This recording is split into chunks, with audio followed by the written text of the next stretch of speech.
So this is a perfect post for you if you have found yourself at times in your life struggling for people to take you seriously, or acknowledge your value, especially people this will resonate with who are neurodivergent. This is something I've struggled with for a really long time. And up until recently, I really had not put the pieces together, but I hope this will save you unnecessary suffering on your own journey to your self-value. So traditionally in our culture, it's like taking a traditional path, having a linear path is something that is much more digestible to people and something that people can easily do the math on. Make sense? In other words, when somebody looks like they're really qualified, like they're like a specialist, they follow like point A to point B to point C to point D, and their resume, quotation mark, reflects this linear nature to their area of expertise or their progress in life. People that have taken less linear paths are often discounted, at least in society's eyes, as being flighty or disorganized or non-committal. And as Julia Roberts said in Pretty Woman, big mistake, huge.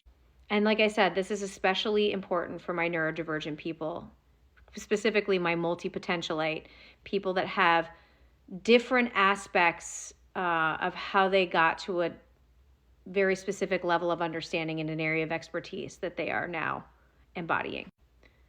Never in a million years to say that people have taken a traditional path don't have something of great value to offer.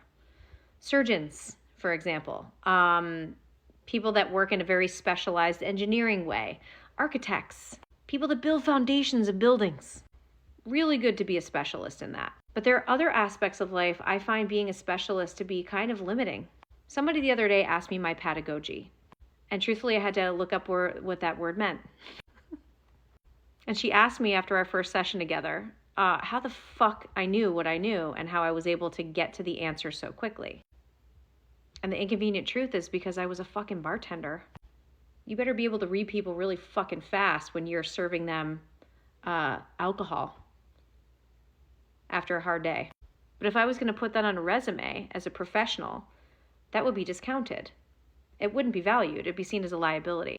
But it's part of the reason I get the results I do. Is because there's a part of me that learned what I'm doing right now behind a bar.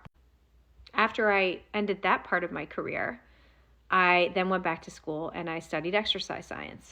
And I spent 13 years of my life working with the body in a yogic way and also in a traditional fitness way. So when people see the kind of results I get as a life coach and they are surprised by the results I get, they're like, how did you learn this? Well, on top of my undergrad as a bartender, my master's degree, I got that in watching people move their bodies. It's amazing what you can tell about somebody and the way they move their body. I could tell almost instantly when somebody didn't like themselves. It's crazy. And if I hadn't been a personal trainer and taught yoga for as many years as I did, I don't know that I would have been able to see what I see now. Again, if I put that on a resume, when people look at the results I get as a coach, they wouldn't take it seriously, typically speaking. They would look at that as me not being committed to one specific area of study. But here's the thing. Undergrad in bartending, master's degree in movement. Then I move into working as a trauma-informed life coach. And I'll tell you right now, I can't tell you how much advice I got from people about what schools I should go to.